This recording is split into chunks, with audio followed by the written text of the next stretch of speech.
Boa noite, caros telespectadores do Pensão Nova Friburgo, sexta-feira, 22 de setembro. Mais uma vez entrando na casa de vocês, agradecendo pela generosa audiência, por esse carinho que vocês têm pelo Pensão Nova Friburgo, pela TV Zoom. Sempre procurando trazer assuntos que eu entendo que sejam de interesse à nossa região. E esse assunto é muito interessante para a nossa região, porque ele, além de ele gerar receita de impostos, além de gerar empregos, ele também não é ainda muito bem explorado, eu reconheço, mas é uma atração muito boa para Nova Friburgo, tá?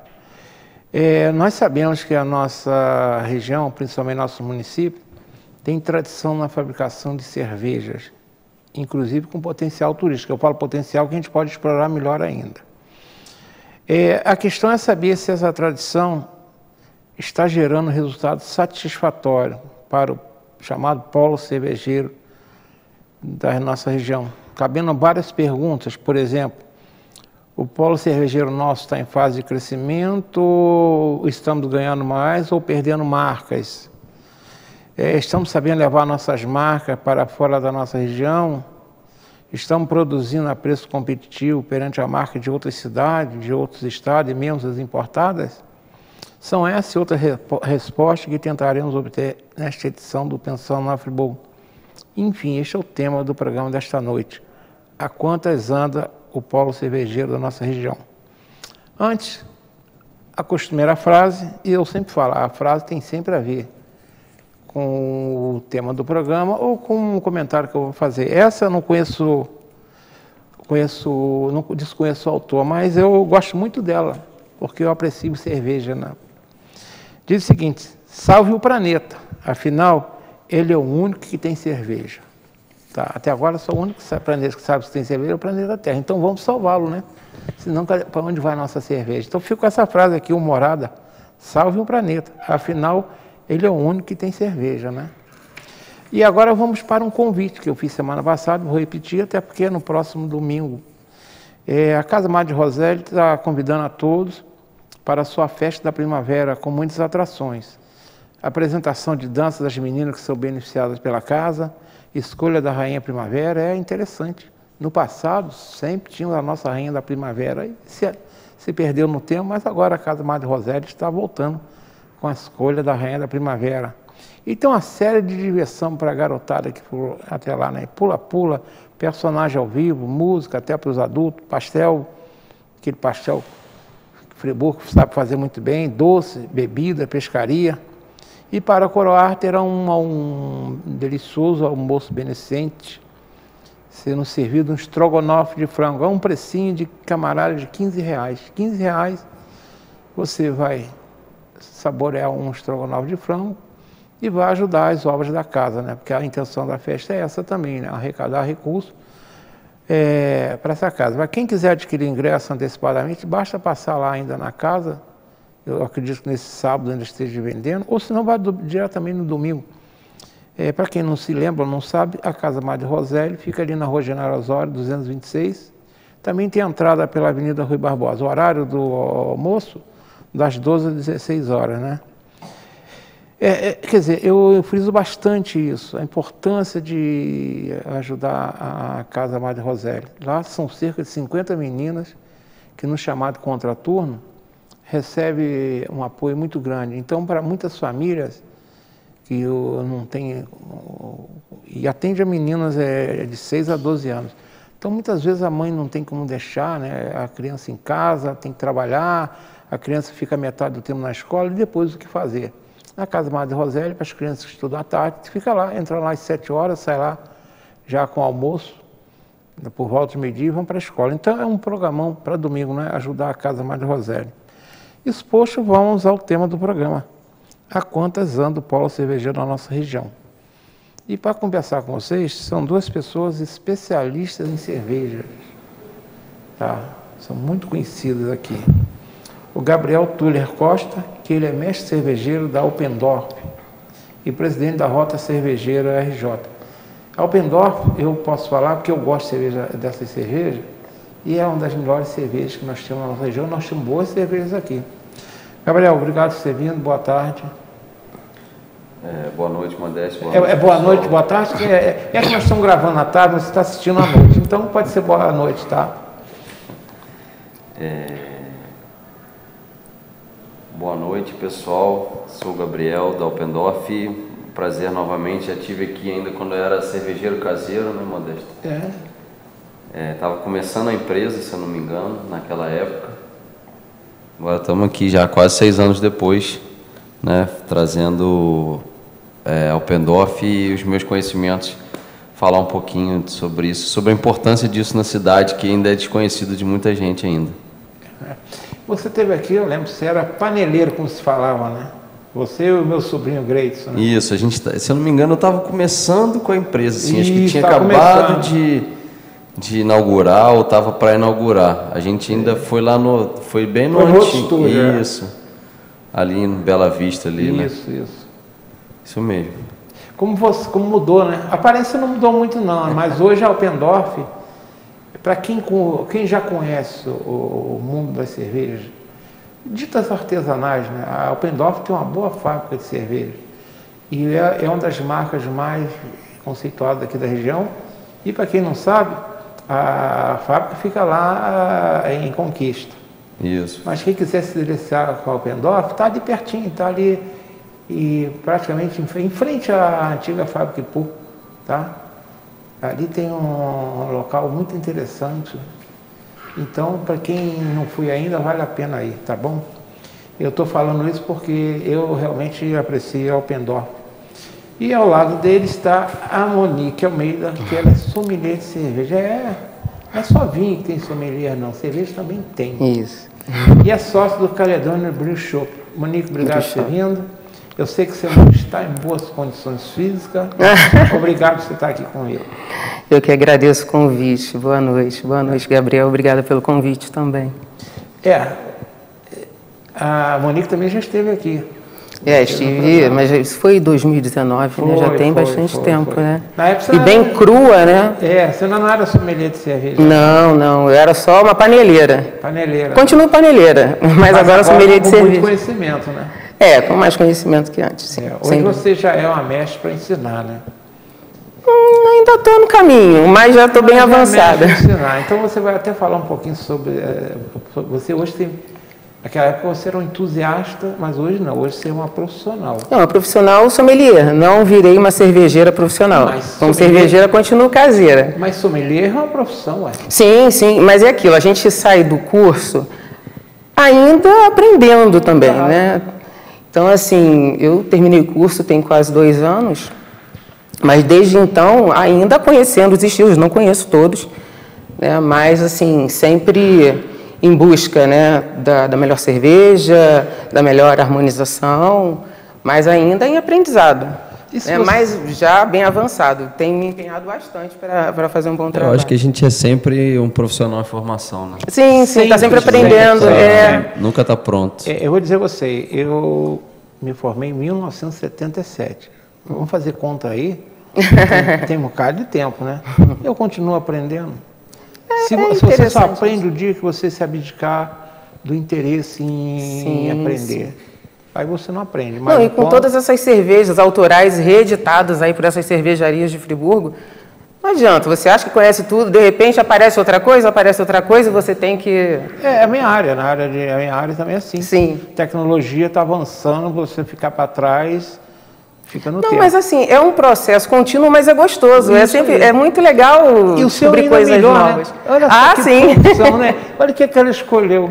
O sacrifício de arranjar uma profissão para tomar cerveja. Eu acho que foi uma complementação, né? Porque Friburgo foi onde eu conheci a cerveja artesanal. Enquanto morei no Rio, 35 anos de Rio, nunca nem tinha ouvido falar em cerveja artesanal. Já comprava as minhas cervejas especiais e tal, mas quando eu cheguei aqui, que eu vi uma cerveja caseira vendendo no restaurante, eu falei, cerveja caseira? Não, engraçado porque assim, eu tinha o hábito, né, de jantar sempre no mesmo lugar, em Lumiar, quando vim morar aqui. E aí o cara já sabia que eu gostava de cerveja, aí teve uma noite que ele falou assim, olha, hoje a gente só tem artesanal. Eu, como é que é? Eu falei, é cerveja? Ele, não, bota na mesa, vamos experimentar. Gente, a partir dali a coisa... E deve ter sido a de Lumiar, né? Foi cerveja produzida em Lumiar. Foi até onde eu comecei como cervejeira, porque eu passei a noite tomando aquela cerveja. No final da noite eu tive a cara de pau de pedir o contato do cara que fazia cerveja para o dono do restaurante. Ele me olhou. Eu falei, não, só queria trocar umas palavrinhas. Aí no dia seguinte liguei para o cara, perguntei se ele podia me dar aula. Ele nunca deu aula para ninguém. Eu falei, mas eu queria aprender, você não faz em casa? Eu também posso fazer. Na semana seguinte já estava eu na casa dele fazendo cerveja, na outra semana já tinha comprado os equipamentos, estava fazendo na minha. Então. Aí pensa naquela pessoa louca, né? Começa com equipamento de 50 litros. Isso aí. Agora, Gabriel, vamos falar primeiro, você é presidente da Rota Cervejeira, RJ, né? O que é a Rota Cervejeira? Quais são seus objetivos? Desde quando ela existe? Ela está atendendo ao que se pretende? Então, Modesta, a Rota Cervejeira é uma associação que visa o fomento econômico da região serrana, né, através do turismo cervejeiro. O propósito dela é esse, né? Ela é uma associação exclusivamente turística. É claro que quando você briga por situações relacionadas ao turismo, você acaba envolvendo os outros âmbitos da cerveja, que é a venda de cerveja, né, a própria produção, o network, né? Quando você está lidando com uma associação, você gera outros benefícios, mas a função da Rota Cervejeira é fomentar o turismo cervejeiro, fomentar a economia regional através do turismo cervejeiro. Ela tem, se não me falha a memória, 6 anos, a Rota. Engloba Friburgo, Teresópolis, Petrópolis, Cachoeiras de Macacu e Guapimirim. Quando começou, eram 6 cervejarias, agora já estamos com 26 cervejarias. E além das cervejarias, temos também produtores de lúpulo, né, que é bem forte na região serrana, né? Então, assim, ela, como qualquer associação, ela tem os entraves por lidar com muita gente. A gente às vezes peca de maneira geral, porque os cervejeiros, né, cervejarias artesanais de maneira geral, as pessoas acumulam funções, elas produzem, elas vendem, elas gerenciam. Então isso às vezes acaba ficando um gargalo para ter um engajamento maior na associação, mas dentro do que se propõe, ela de fato ela está tendo um alcance muito legal. E eu vou dar um exemplo rápido aqui, que existe a Câmara Setorial da Cerveja em Brasília, que é um lugar onde se tem todas as diretrizes da produção, do fomento econômico, da cadeia produtiva da cerveja. E a única associação turística que faz parte dessa Câmara Setorial é a Rota Cervejeira, do Rio de Janeiro. E quem está lá são a Associação de Produtores de Garrafa, a Associação das Grandes Indústrias, a Associação das Produtores de Lata, das Vendas de Insumo. Então, assim, é só aqueles cachorros grandes que controlam, de fato, todo o mercado, tudo que acontece, cerveja, e a Rota Cervejeira está lá com poder de voto. Participa das reuniões. Então, assim, a gente sempre busca melhorar, a gente nunca está satisfeito com o que a gente está fazendo, mas a gente está alcançando o que a gente tem buscado. Ou seja, você acredita que ela está valendo a pena, então? Sim, com certeza. Porque, assim, a ideia é que a gente consiga atrair as pessoas para virem para a Serra, para poder, através do turismo cervejeiro. E daí, assim, elas vão acabar gastando dinheiro, movimentando a economia, né? Ficando, dormindo, hotelaria. Então, assim, tem várias ações em paralelo à rota, né? Porque às vezes quando fala rota cervejeira parece que está falando de um caminho, né? Isso, fica a ideia de que é um caminho. Você vai encontrar fábrica de cerveja pelo caminho. Não é isso. Não é necessariamente, é uma rota empírica, né? Não é uma rota literal. Você tem, se você buscar o site da rota, você vai ver as cervejarias e de fato você consegue traçar, né, o seu caminho ali. Mas não é uma rota do tipo siga por aqui, vira à esquerda, vira à direita, não é. É uma coisa mais, tipo assim, vai te trazer para a Serra para que você possa desfrutar desses sabores e desses conhecimentos, né? Que envolve muito mais do que degustação de cerveja, né? São as experiências cervejeiras, a gente gosta de falar isso. É a experiência cervejeira que é fornecida para os turistas que vem em busca de algo mais do que beber. Porque se fosse só por beber, ele podia beber em casa, né? Ficava em casa, ia nas lojas, no supermercado, nas lojas de bebida. Ou até pela internet, como pela internet, como a gente está falando aí. Eu acho legal. Isso muita gente...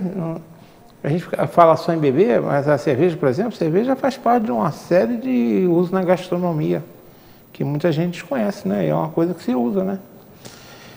Agora, Monique, você é sommelier de cerveja, né? A gente normalmente ouve falar em sommelier de vinho, né? Uhum. Sommelier de cerveja não é uma, digamos, aqui pelo menos no Brasil, eu acredito que seja mais recente. É bem recente. Lá fora eu já vi, por exemplo, eu vi um vídeo, por exemplo, holandês, se fala em sommelier de cerveja há 40 anos já. Sim. Mas no Brasil lá a tradição é maior, né? Mas no Brasil acho que é pouco, né? Sim. Agora, fala um pouquinho sobre o que associa sommelier de cerveja, qual a importância desse título, tá? E qual é a relação que isso pode trazer para o produtor. Por exemplo, o pessoal da Rota Cervejeira tem uma profissional com o seu conhecimento. Então, o sommelier de cerveja, muita gente fala que ele é o garçom da cerveja. Por quê? Porque ele sugere a cerveja que vai acompanhar o seu prato, né? Muitas vezes ele mesmo serve a cerveja. E para o produtor, muitas vezes é uma forma de ajudar a corrigir certos erros que são cometidos no processo. Então, muitas vezes você sente uma cerveja oxidada, ou que deu um frutado que não deveria estar ali, né? Algumas características que fogem ao estilo. Então, isso para um sommelier de cerveja é mais fácil de ser apurado, e com isso ele consegue muitas vezes ajudar o próprio cervejeiro a corrigir esses erros, né? Então, eu costumo até conversar com a Carol, que é da Barão Beer, ela também é sommelier, e ela me falou que ela fez esse curso também por conta disso, para poder ajudar, inclusive, no processo de produção, né, para dar esse suporte. Então, é isso, tanto para o consumidor final, quanto para o início de tudo, né, para a produção da cerveja. O sommelier é importante, porque ele consegue identificar, né, os off-flavors, né, tudo que não deveria estar ali, e consegue, muitas vezes, até o sommelier de cerveja participa, né, como juiz de concurso de cerveja, porque ele está habilitado, né, em termos sensoriais, de identificar ali tudo que a cerveja tem para oferecer de melhor. Então, assim, quando uma pessoa fala assim, o sommelier é só um garçom da cerveja. Não, ele é muito mais do que isso, né? Ele criou esse mito, né? Porque isso é comum, inclusive, nos filmes, né? Principalmente em relação ao vinho, aquele pessoa, né, bem vestida. Toda pomposa, cheia chega, eu indico isso. Mas ele se esquece da importância dele na produção. Isso. Vamos pensar, por exemplo, no exemplo claro, café. Tem sommelier de café. Sim, tem sommelier de azeite. Tem azeite. São o quê? São pessoas especializadas. É o verdadeiro controle de qualidade do produto acabado. Isso. Então, na minha área de engenharia, nós temos o controle de qualidade. E na área de alimentos também tem. E a cerveja é um alimento também. É um alimento, digamos, que muita gente não vê assim, mas é. Sim. Tá? Então, o sommelier ele é um facilitador. Facilita, ele vai verificar a qualidade do produto. Sim. Chegar, esse produto aqui não está em condição de ser... Exatamente. De ir para o mercado, ou ele não cumpre o que está no rótulo, o processo tem uma falha, né? Então, a importância do profissional, né? Sem dúvida. Então, mas assim, interrompendo um pouquinho, mas falando como produtor, não só para... que a gente se apega muito aos defeitos, porque os defeitos são mais fáceis de encontrar. Claro. Mas não chega a ser uma coisa rotineira, assim, defeito, assim, você não acha defeito toda hora. Muitas vezes o que o sommelier é importante, ou a pessoa que é o testador, né? Quanto mais especializado você puder ter, obviamente melhor. Mas ela também vai testar, fala, não, isso aqui já está na qualidade que precisa estar. Sim. Não, precisa de um pouco mais de tempo. Não, já dá para liberar esse lote. Você pode ganhar, às vezes, tempo de produção, porque com a degustação sensorial, você liberou o lote, você já viu que os parâmetros físico-químicos estão ok, e você vai e experimenta. Fala, não está bom ainda, vamos deixar mais uns dias. Aí experimenta, não, tá bom. Então, assim, se você tem uma pessoa com cacife de um sommelier para poder atestar isso, você consegue acelerar o processo produtivo. E não só buscar defeitos, né? Porque a gente fala em buscar defeito porque é sempre mais gritante, uma parte, né? É uma parte do processo todo.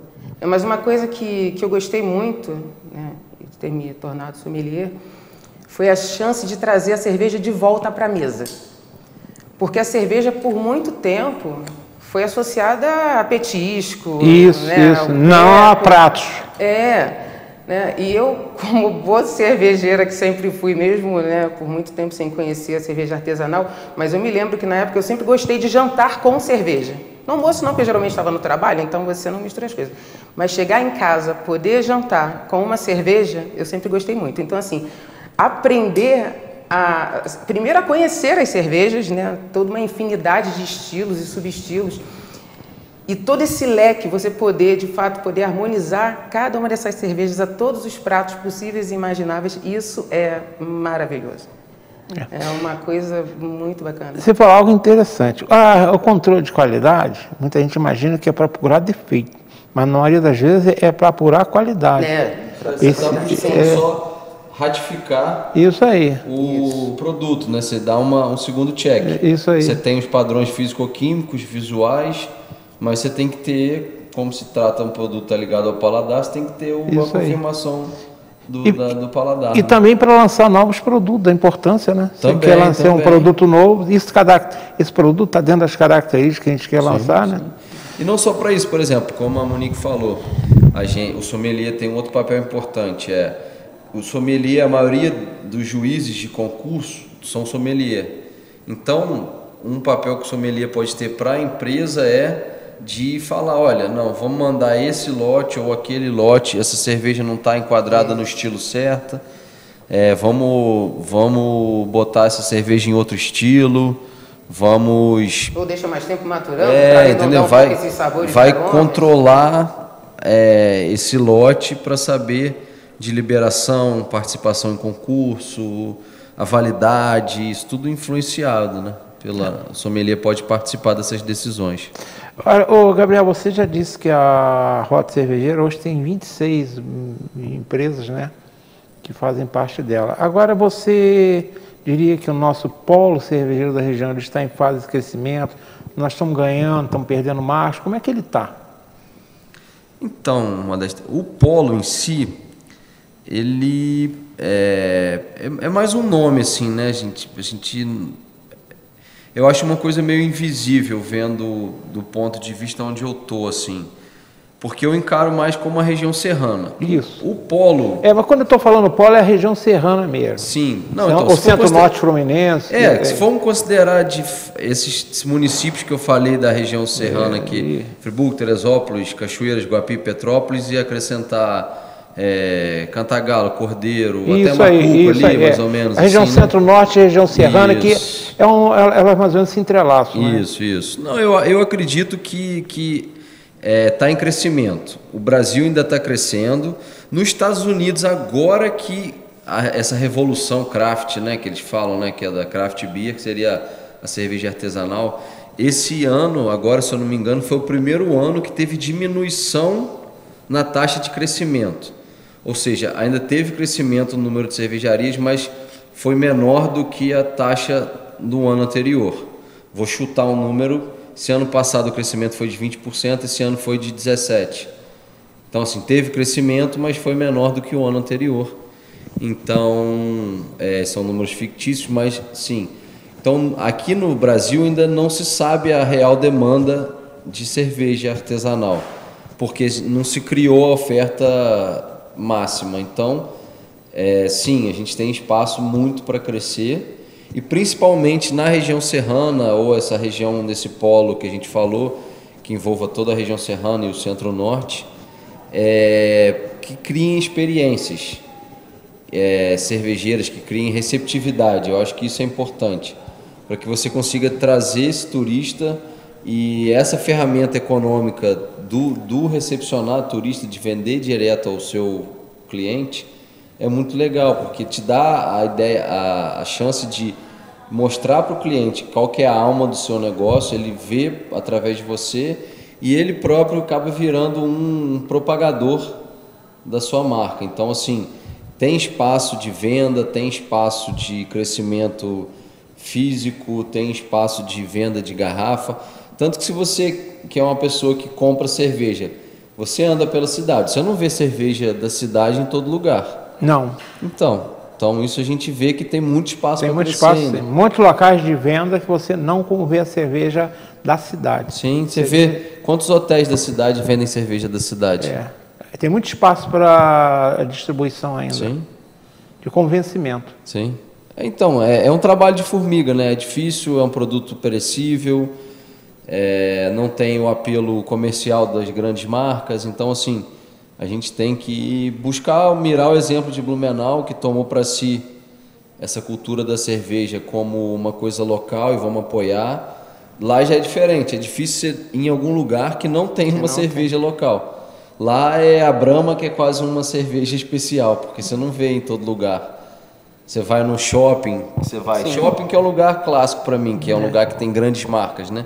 Geralmente você vai no shopping, a chopeira que é Ambev, Grupo Petrópolis. Quando você vai para Blumenau, você vê as cervejas da região no shopping, nas chopeiras, nos restaurantes. É muito comum os restaurantes, aquelas cartas enormes de cervejas da região. Tem lá que são 40 cervejas ali. Mas eu vou falar que a coisa está mudando um pouquinho. Nós temos um grupo que a gente chama de Amigos do Paissandu. Nós fomos moradores ali do local no final da década de 60, nos anos 70, e a gente se reúne regularmente já há mais de 15 anos. E sempre, claro, bota um monte de gente no churrasco, tem cerveja. E sempre a gente comprava cerveja, os organizadores, meu irmão deles, comprava chopp, né? Barril de chopp, 50 litros. Comprava esses tradicionais, né? Hoje nós já temos uns 4 eventos que são fornecidos cervejas locais. Perfeito. Paga-se um pouco mais caro, mas o sabor é muito melhor, né? Eu falo sempre, depois que me perdoe os bebedores de Antártica e Brahma, depois que você tomar uma cerveja elaborada, você descobre que aquilo você bebe no churrasco, né? Bebe no churrasco no calor, mas no prazer não bebe. Mas então, você falou bem, nós temos, na síntese, nós temos mais fábricas hoje que tinham, por exemplo, há 2 anos aqui na região? Então, a pandemia atrapalhou um pouco, Atrapalhou um pouco. Algumas fecharam, mas assim, Friburgo ainda está bem, Friburgo especificamente falando, está bem participativo nisso. Se eu não me engano, é a 10ª cidade no Brasil em número de cervejarias, de fábricas. Não é em número de litragens, porque são empresas de pequeno porte, né? Mas em número de plantas fabris é muito grande. A gente já foi o 6º já, caímos um pouco. Mas, por exemplo, se você pegar o estado do Rio de Janeiro, se eu não me engano, 80% ou 90% das fábricas de cerveja artesanal do estado estão na região serrana. Que ótimo, que ótimo. Ou seja, no Rio a gente domina. A ideia desse programa é para ajudar a fomentar o hábito, né, o conhecimento, principalmente saber que nós temos boas cervejas. Monique, o nosso polo cervejeiro, como o Gabriel diz, na nossa região cervejeira, né, ele é conhecido por ter uma diversidade de marcas e tipo de cerveja, né? Ocorre que uma grande parte dos habituais consumidores de cerveja, o Brasil gosta de tomar cerveja, né? Ele desconhece essa diversidade. Está acostumado, né, com aquela história, né, de chegar, chamar de cerveja mais popular, chega no balcão, me dá uma Brahma, me dá uma Antártica, uma Skol. Agora, na condição de sommelier, para esse pessoal que está acostumado a conviver com um tipo de cerveja, dá uma rápida explicação sobre os tipos de cerveja que existem, principais, né? E me diga uma coisa, será que a gente está sabendo divulgar essa diversidade de tipos de cerveja, não só de marca, mas precisamos de tipos, para as pessoas saberem que tem algo mais do que uma American Stang Lager, né? Ou uma cerveja Pils, como eles chamam por aí, que não tem nada a ver, né? Então, costumo falar que cerveja é paixão nacional, né? E o brasileiro está acostumado com cerveja Lager, né? Chamam de Pilsen, né? Isso, é chamado Pilsen, mas é uma Lager, né? A Pilsen é uma Lager, né? Então, dentro da cervejaria você tem divisões e subdivisões, né? Você tem começando as Lagers e as Ales, né? Lager tem baixa fermentação, Ale, alta fermentação. E dentro dessas você tem todos os estilos possíveis e imagináveis. A gente trabalha com 4 escolas, né? Que é alemã, belga, inglesa e americana, cada uma com as suas peculiaridades. Então, no Brasil, isso ainda é muito recente, né? Acho que a primeira cervejaria artesanal que chegou aqui foi em 95, foi a Dado Beer, né? Foi isso. Em 96 veio a Colorado, depois que foi absorvida pela Ambev, mas enfim. Então, começou-se ali. E de lá para cá, assim, a gente percebe que ainda há muito o que fazer, né? Eu vejo assim, Friburgo, né? A gente está falando aqui, está falando de 10ª cidade num país de 5 mil municípios. 5.700 municípios. Isso. Mas você ainda tem muita gente aqui que não conhece, já ouviu falar, porque graças a Deus, né, o polo cervejeiro de Friburgo ele está ganhando uma dimensão maior, mas assim, muita gente que eu conheço ainda não experimentou, né? E aí, algumas poucas amigas que eu tenho que gostam de tomar uma IPA de vez em quando, mas assim, não curte tudo, né? Então, é um trabalho de formiguinha mesmo, né? A maioria das pessoas não conhecem nem, sei lá, 10% dos estilos existentes, mas as cervejarias de Friburgo estão fazendo um belíssimo trabalho, né? Estão sempre inventando, como eu falei, reinventando. Temos aqui um medalhista, né? Só na Gose foram 2, né? De ouro, né? Que é uma cerveja alemã, eles fizeram uma reedição dela com tomate, manjericão e sal rosa. 2 vezes medalhista de ouro. Fora a Kentucky também ganhou medalha agora. A Kentucky é fabulosa. A Kentucky tem 3 medalhas. Então, assim, é um trabalho fabuloso que está sendo feito aqui. Eu acho que falta um pouquinho, um olhar mais carinhoso do poder público para esses empresários, porque, por mais maravilhoso que seja esse mundo cervejeiro, ele é cheio de desafios, né? Ele estava falando agora da pandemia, e eu lembrei quando você e outros amigos cervejeiros levavam cerveja para mim em casa, porque foi uma coisa que nos foi tirada por mais ou menos 2 anos, você não poder encontrar os amigos, enfim, a gente já falou disso aqui. E era legal isso, né, de você ter essa participação das cervejarias, né, que se dispuseram a levar a cerveja na casa das pessoas e vamos combinar, né? Eu recebi cerveja em casa, sim. E manteve ali a sanidade de muita gente, inclusive a minha. Você imagina, né? 2 anos preso dentro de casa, saindo só para fazer compras, né? Com 2 filhas asmáticas dentro de casa, tudo com aquele medo, mesmo que tomando vacina e tudo mais, até sair a vacina da pequena, aquele desespero. Então, assim, eu estava bem reclusa. E era uma grata surpresa quando finalmente... E eles chegavam rápido, né? Graças a Deus. Falei, eu preciso de 2 litrinhos para o fim de semana. Então, assim, a participação, esse polo cervejeiro é fantástico. Para mim, é muito legal participar disso tudo. E eu acho, assim, que tudo é feito dentro do possível, né? Estão sempre participando de eventos até fora da cidade, né? Sempre muito presentes nas redes sociais. Então, assim, nos eventos que tem na cidade gastronômicos, estão, na maioria das vezes, presentes, né? Mas, de vez em quando, tem aqueles eventos em que eles não estão presentes. Isso, para mim, é uma coisa um pouco estranha. Acho que foram 2 agora, recentes, que aconteceram aqui na cidade. E não é por picuinha, não. Eu adoro estar nos eventos e, né, comer uma boa comida. Mas eu te confesso que, para mim e para muitas pessoas que eu conheço, esses eventos onde não há uma cervejaria, porque são eventos itinerantes, não são eventos propriamente da cidade, os que passam pela cidade. E eles vêm patrocinados por uma cervejaria maior e tudo mais, mas você, dentro de uma cidade, que é polo cervejeiro, que tem mais de 10 cervejarias, falando de 10 fábricas, né, fora as ciganas. São 14, eu acho. Né? E aí você, num evento desse, você não tem uma cervejaria friburguense, desanima. É isso aí, o poder público que autoriza esses eventos, deveria sim. Aí eu puxo na orelha, principalmente, do secretário de Turismo, que tem que olhar o seguinte: se quer liberar o espaço para empresas de fora que vêm aí fazer torresmo, não tem problema não, mas olha o nosso polo, olha o nosso que nós temos de bem aqui, não só de cerveja, mas de outras coisas também. Eu nem digo que assim, não tenha que ter cervejas populares, eu acho que tem que ter. Tem que ter gosto para todo mundo, sim, você sem tem que dar dúvida. opção. Porque aquilo, a pessoa, vamos lá, uma pessoa que já experimentou cerveja artesanal, está um fim de semana, tem aquele evento gastronômico e ele vai lá com a intenção de tomar uma cerveja da cidade, chega lá, ele é impedido. Na verdade, ele fica limitado àquela cerveja única, que geralmente é é uma cerveja lager de uma grande industrial aí da vida. E a pessoa fica naquela, pô, vim aqui para isso daí eu tomo, eu compro no supermercado, eu tomo em casa, no churrasco qualquer.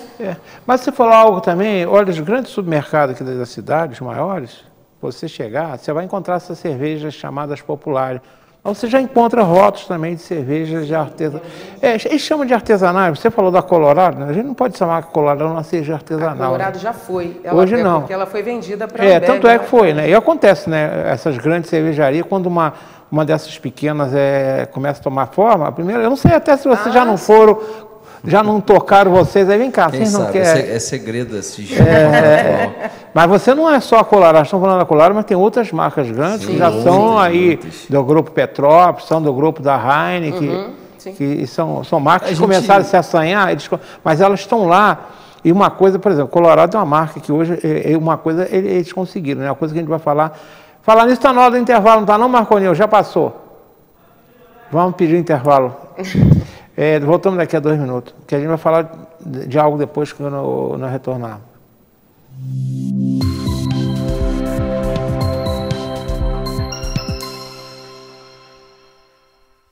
Uma boa aparência é essencial para se causar uma boa impressão e pode fazer a diferença entre o fracasso e o sucesso. Um belo sorriso pode ser decisivo entre o sim ou o não. Em Nova Friburgo existe um profissional especialista em transformar sorrisos. Dr. Gleidson Arouca é o único membro da Sociedade Brasileira de Odontologia e Estética de toda a região.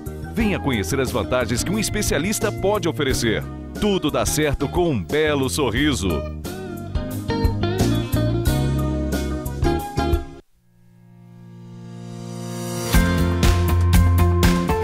A União Mundial tem uma história de tradição e qualidade.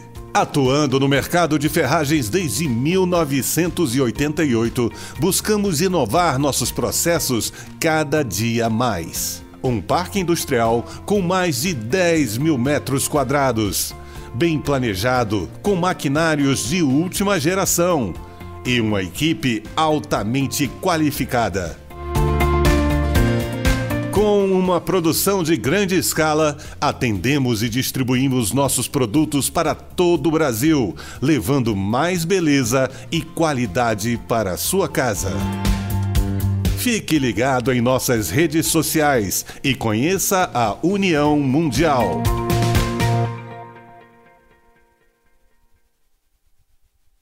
Associe seu negócio a boas oportunidades. A Cianf. Seja associado e descubra as vantagens de pertencer a um grupo que incentiva o empreendedorismo, o desenvolvimento e a cidadania. Na Cianf, sua empresa terá acesso à divulgação, serviços profissionais em várias áreas, convênios e descontos exclusivos. Não perca tempo. Associe-se já. A Cianf, seu sucesso começa aqui.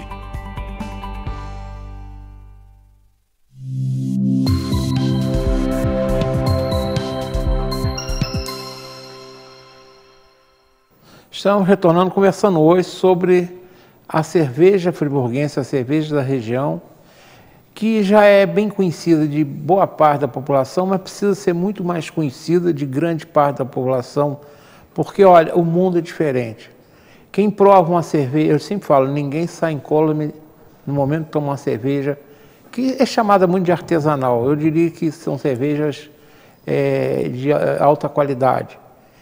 E não é que, por exemplo, que essas cervejas que a gente está acostumado aí, né, não tem qualidade. Elas têm, mas eu estou falando, o sabor é outro mundo.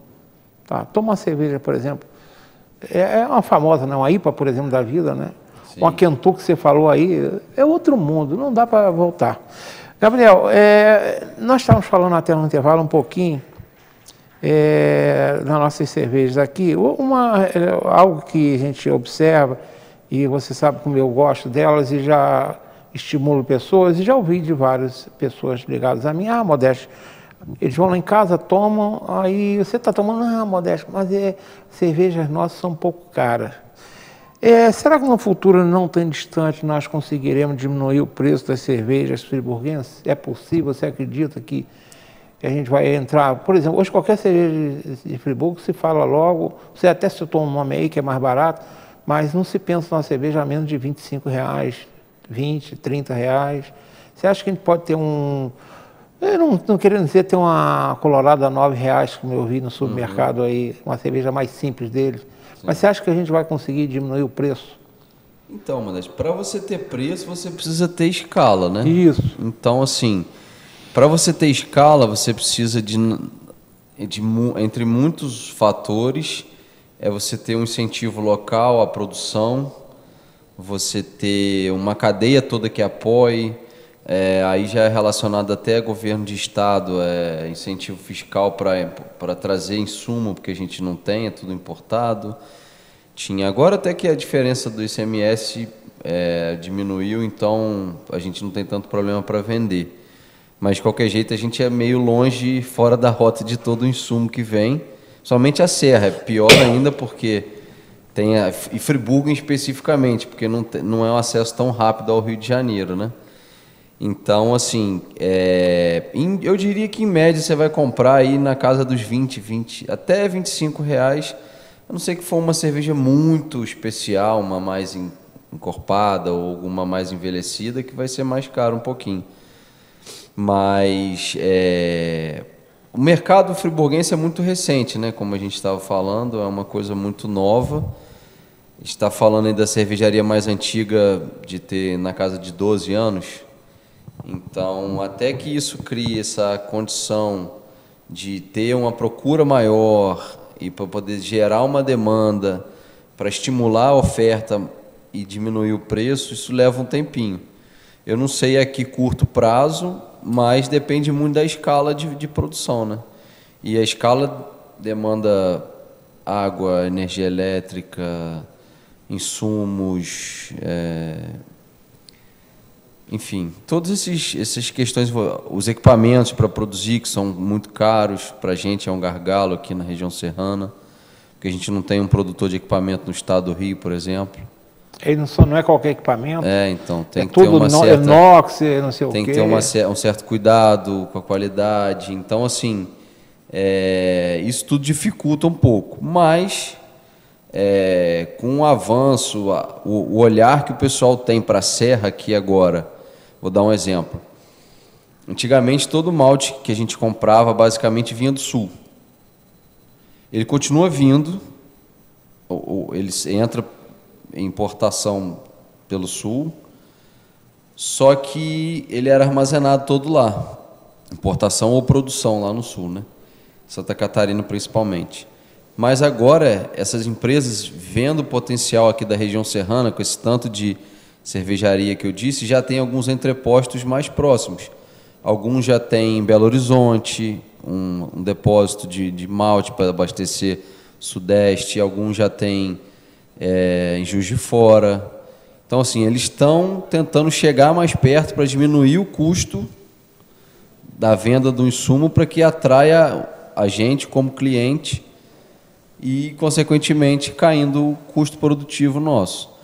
Né? Mas, assim, não é só isso que precisa, né? São muitos outros fatores.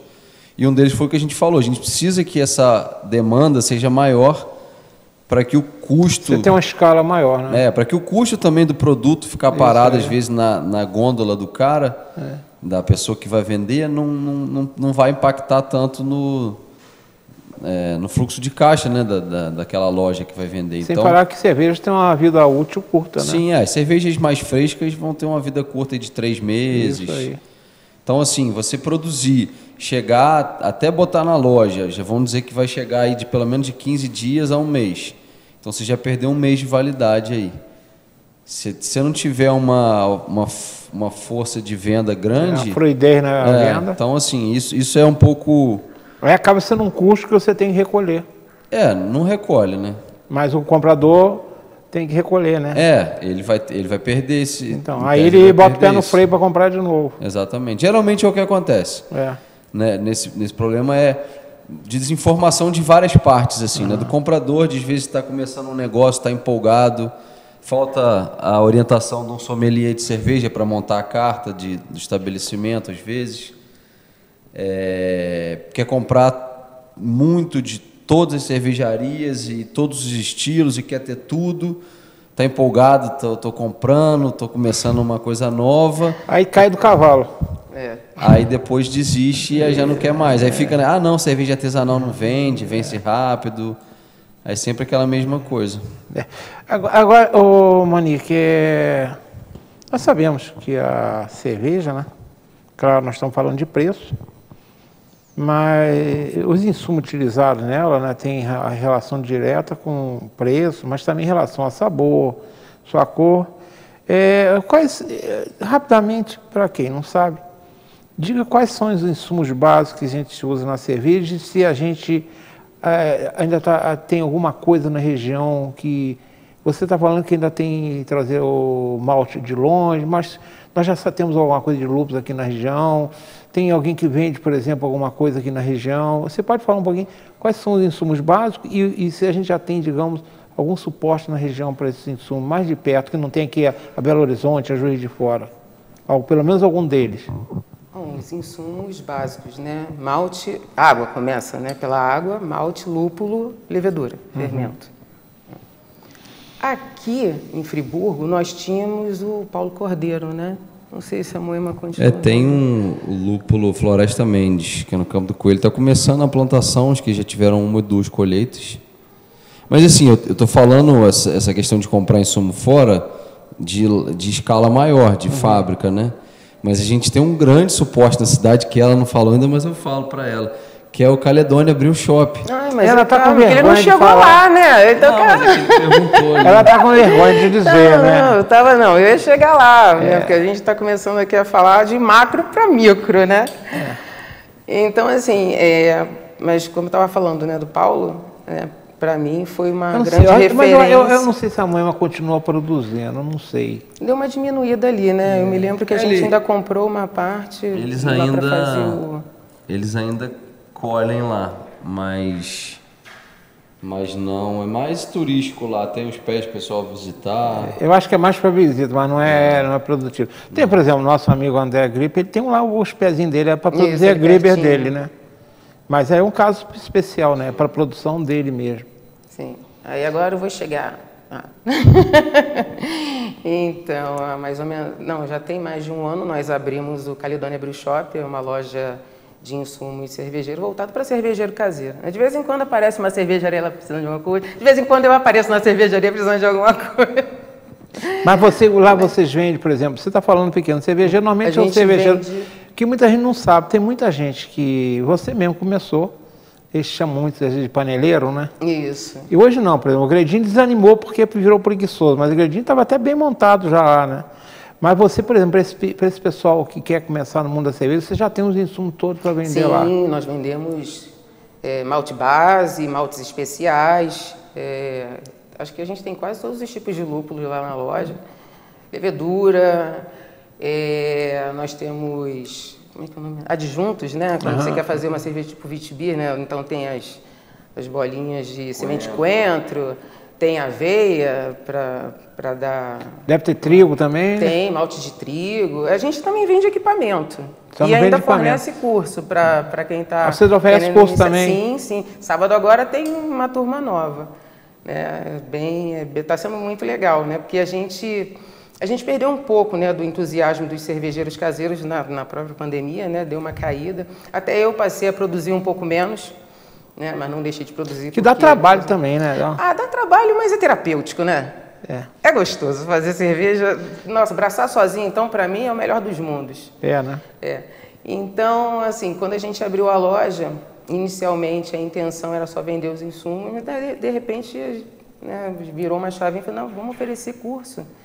Porque, assim, como Friburgo, né, como Polo Cervejeiro, reconhecidamente Polo Cervejeiro, aos pouquinhos as pessoas vão conhecendo, né? E sempre aparece alguém, principalmente quando você faz propaganda, né? De vez em quando a gente escreve lá, giz no vidro da loja, na vitrine, né? Temos aqui curso, não sei o quê. Então, assim, de vez em quando aparece, quando é que é a próxima turma? Quando é que é a próxima turma? E isso está sendo gostoso de ver, né, gente? Essa retomada, né, desse pessoal entusiasmado. E, assim, pela primeira vez, assim, uma quantidade significativa de mulheres. Querendo fazer o curso. Muito legal, muito legal. É legal isso, sim. Porque essa história de que homem que gosta de cerveja, não. Todo mundo gosta de cerveja boa, tá? Não tem, não. Por sinal, eu ia fazer uma pergunta a você. Nós temos várias marcas de cerveja, mas nem todas têm um polo de venda como a Oppendorf tem, né? Eu acho que vocês são dos poucos que têm um polo de venda. Por exemplo, a fábrica de vocês tem Conquista, mas você toma sua cerveja facilmente no local que tem estacionamento e para quem não quer, não deve beber e dirigir, né? Tem facilidade de Uber, de táxi, agora tem tal de InDrive, né? Mas eu acho que não é muito comum isso que vocês fizeram, não. E está dando certo? Tá dando muito certo. É uma maneira da gente estar próximo ao nosso cliente e amigo, né? Porque lá na Oppendorf, vocês que frequentam sabem que a gente sempre é uma grande família, a gente sempre tenta agregar todo mundo a nossa maneira de servir, de conversar, de fornecer essa experiência além da degustação de cerveja, né? Mas aqui a gente tem aqui em Friburgo a gente tem grandes exemplos disso, não só o Oppendorf. A gente tem o Hans. O Hans tem lá em Lumiar. Agora não é em Lumiar mais, né? Agora é em Muri, né? Agora é em Muri, ele veio para Muri, agora ele veio para Muri. A gente tem... Ele começou em Lumiar, deve ter sido onde você começou, né? Não, na verdade nem foi no Hans, eu frequentava, mas tudo começou em um outro, bem pertinho, um restaurante. Mas o Hans agora está em Lumiar, né? Está em Muri. Muri, aliás. Isso. A gente tem a Sanandu, também tem um receptivo lá no bike park dele. A Barão também tem. A Barão não tem um bar, né? Na verdade, ali é visitação guiada, né? É visitação guiada, já tinha uma visitação guiada. Mas a Mamute, por exemplo, está abrindo agora, a Pontal recebe, a Angels and Devils recebe, a Guerra Real acho que não tem, a Free Beer tem lá o Biergarten também. Que é também. A gente tem, além da Ipu, tem Conquista também, Conquista o Biergarten lá. Eu sei que eu tive um primo que veio e conheceu vocês lá. Veio do Rio e conheceu lá. Comprou lá e levou cerveja. Porque ele bebeu lá em casa a cerveja. Eu tenho um primo do Rio que veio agora há pouco tempo aqui, no Dia dos Pais. Ele veio passar aqui e tomou cerveja lá comigo. E eu sabia que ele era na queijaria escola, né? Que é um ponto de visita, né? Sim. Aí eu falei, lá tem uma cervejaria boa. Aí ele foi lá e comprou. Eu sei que ele levou para o Rio a cerveja ao Oppendorf. Pelo menos lá em Campo Grande ela já chegou. A VEG que está mudando, né? A VEG tinha também, acho que vai mudar para o centro também. Tem outros, né? Serra Carioca, que não é uma cervejaria, mas tem a marca, tem um ponto de venda. Assim, enfim, tem vários. Pessoal, assim, quer dizer, né? hoje a gente tem opção. Basta, o que está faltando acredito que as pessoas conhecerem mais e experimentarem. Eu digo o seguinte, quem experimenta uma cerveja diferente dessas rótulos comuns... É um caminho sem volta. Né? É um caminho sem volta, não tem como voltar. Eu sempre falo, em casa eu tenho cervejas comuns para as visitas, mas eu não me atrevo a abrir uma... Não me atrevo. Se você for lá na minha geladeira, sempre tem... Pelo menos 4 a 6 garrafas de cervejas. Tem também, lá embaixo, no lugar mais quente, tem para visita, mas as minhas estão lá. Tá. Eu não condeno não, porque eu já fiz isso. Algumas vezes. Mas é legal saber que a gente está fazendo isso, porque isso é uma forma, querendo ou não, de atrair. E tem alguns lugares que a gente vai, algum restaurante, precisa ir, você já encontra a cerveja sendo oferecida. Sim, já é mais comum, assim, hoje em dia você ir numa cerveja, num restaurante da cidade e você ter uma chopeira de alguma cerveja da região, você ter uma garrafa, mas foi o que a gente estava conversando um pouco antes, aquela questão do preço. O preço às vezes é um impeditivo, e de fato é por conta da escala, às vezes a saída acaba custando um pouco do produto, então acaba aumentando o custo para a empresa também. Então, assim, eu acho que falta mais...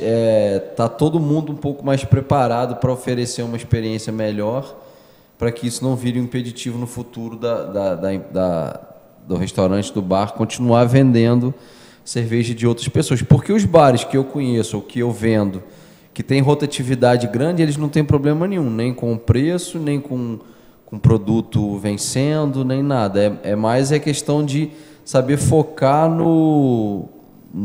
tanto a cervejaria fornecer uma opção que seja viável para o cliente que vai revender, tanto o cliente conseguir realizar essa venda de maneira eficaz para que ele não perca produto, nem acabe ficando no prejuízo. Né?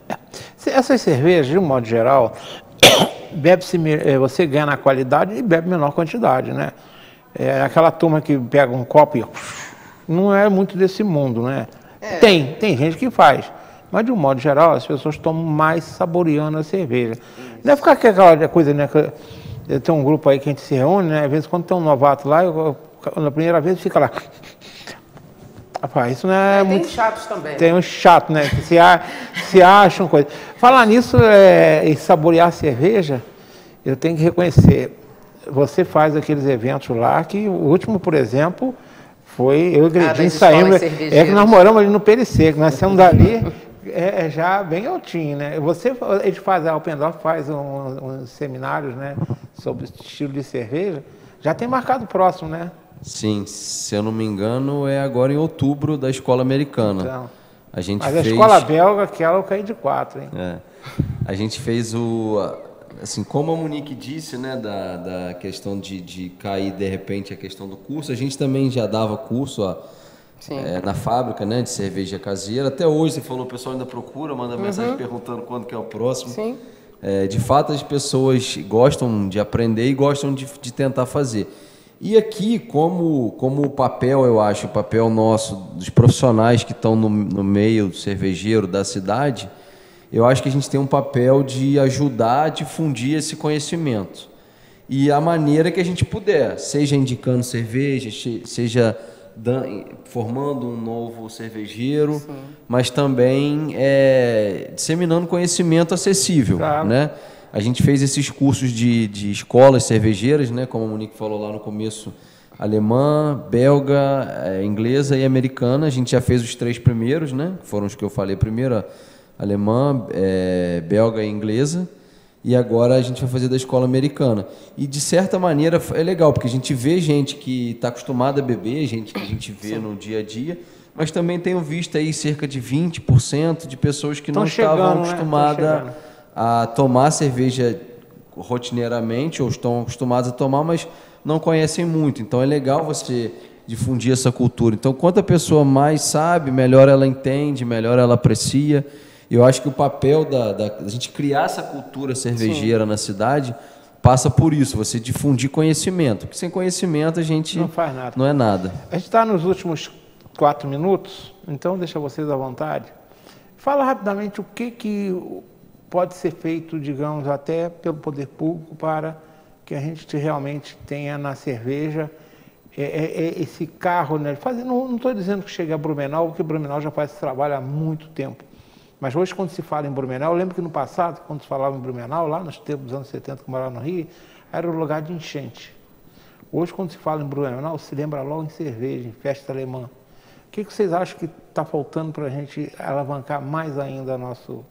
Rapidamente, em 4 minutos. É o que eu estava falando, né? O mínimo de protecionismo, eu acho. Né? Não é impedir ninguém de chegar aqui com outras cervejas, não é atrapalhar nenhum evento gastronômico, mas eu acho que, em se tratando de um polo cervejeiro, qualquer evento gastronômico aqui, eu acho que tem que ter pelo menos 1, 2 cervejarias da cidade. Para quem tem 16, tem que ter mais.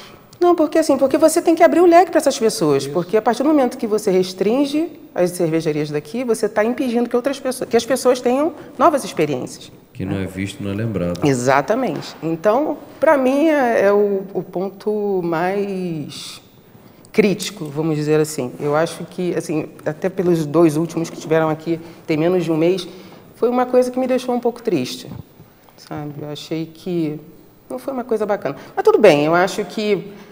mas nós temos que cobrar a autoridade pública, porque o espaço é público, foi ela que autorizou. No mínimo tem que obrigar, é um desprestígio à cidade. Acho que tem que ser obrigado. Acho que uma das condições de se ter um evento aqui é contrapartida. É a contrapartida. Olha, você quer ir? Você quer levar a sua cerveja? A cerveja, a grande marca está patrocinando? Tudo bem. Pode, mas tem que ter a cerveja local também. Não dá para colocar todas as cervejarias? Não tem problema, porque quantas vezes tem sorteio aqui entre as cervejarias? Mas então... Um exemplo muito claro para mim foi Cordeiro, sabe? Cordeiro vende o nome da exposição, naming rights, né? Agora está aí na moda falar em inglês. Vende o nome da exposição para os grandes grupos, mas a imposição é de que eles permitam que a cervejaria de Cordeiro participe. Teve um ano que foi uma briga que eles não puderam nem participar do primeiro dia, mas depois eles conseguiram participar. mas agora é obrigatório, todo ano isso tem. É uma ação da prefeitura. Exatamente. Então eu acho que assim, eu acho que é uma integração, assim, eu acho que o poder público pode participar mais com incentivos fiscais, incentivos culturais, que você consiga facilitar, entre no escopo da prefeitura. Agora eles têm feito, né? Fizeram a festa da cerveja, fizeram a festa da cidade. Vão tentar fazer com que isso entre na prefeitura para que a gente tenha incentivo para produzir uma grande festa com esse apoio, que é uma coisa que as pequenas empresas não conseguem, com recurso próprio, fazer uma festa grande. E não só para festa, para tudo, né? Transporte, infraestrutura, essas taxas, né? de dia a dia.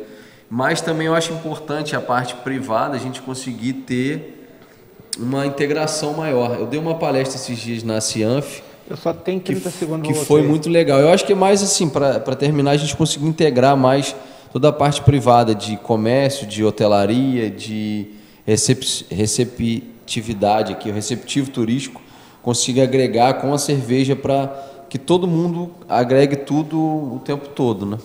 Bem, Marcolinho, já estourei o tempo aí, 1h01. Já, o pessoal vai bater em mim. Obrigado, Marcolinho. Monique, obrigado por ter vindo. Eu que agradeço. 30 segundos para você se despedir do nosso público hoje. Eu fico feliz pela participação, né? É muito bacana estar nesse mundo, né? E legal de ser uma mulher nesse meio, quando muita gente fala que cerveja não é para mulher, mulher não entende de cerveja. Quem fala isso não entende nem de mulher nem de cerveja. E não entende dos dois.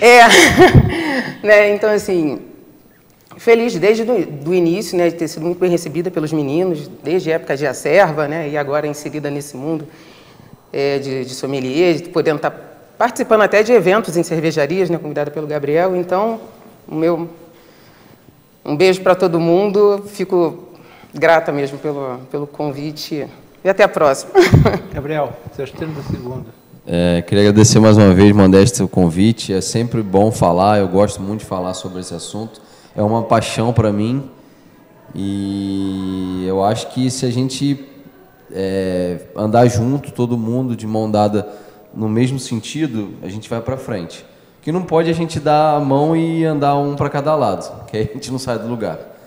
Então eu quero agradecer, convidar a todos que não experimentaram ainda a cerveja de Friburgo, que o façam, e um carinho com a Alpendorf também não faz mal, não. Não faz não. A Alpendorf, por sinal, é uma ótima marca. Friburgo tem ótimas marcas de cerveja. Monique, você não tossiu? Tossi 2 vezes. Eu nem notei. Que bom. Bem, quero agradecer mais uma vez a Monique e ao Gabriel.